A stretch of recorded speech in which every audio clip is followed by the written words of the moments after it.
सर्वालङ्कारभोगितायै महालक्ष्मी महाहुतिं समर्पयामि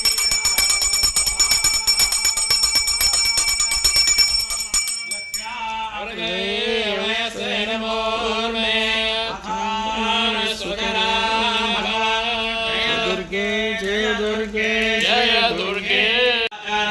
मोदकं सदा विमुक्तिसाधकं कलाधरावतं सकं विलासिलोकरक्षकं मरायणैकनायकं विराशिदेवदैत्यकं नताशुभाशुनाशकं नमामि तं विनायकं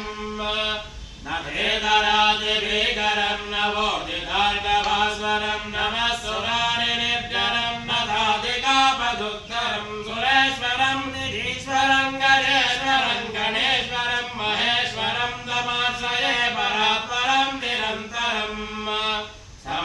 समस्तलोकशङ्करं निरस्तदैत्यकुञ्जरं धरेतरोधरं वरं मुरे भवत्रमक्षरं कृपाकरं क्षमाकरं मुदाकरं यशस्करं मनस्करं नमस्कृतां नमस्करोमि भास्वरम्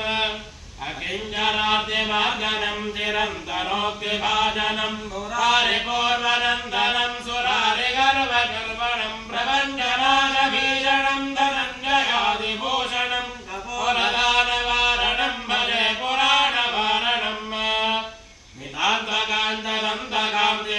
नितान्तकान्तदन्तकान्तिमन्तकान्तकात्मजं अचिन्त्यरूपमन्तहीनमन्तराय कृन्तनं हृदन्तरे निरन्तरं वसन्तमेव योगिनां ममेकदन्तमेव तं विचिन्तयामि सन्ततम् महागणेश पञ्चरत्नमाकरेण योन्महं प्रजलपति प्रभातके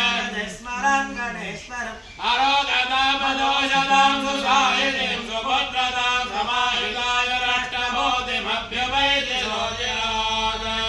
जय गणेश जय गणेश जय गणेश पाहि मां जय गणेश जय गणेश जय गणेश रक्ष मां श्री गणेश श्री गणेश श्री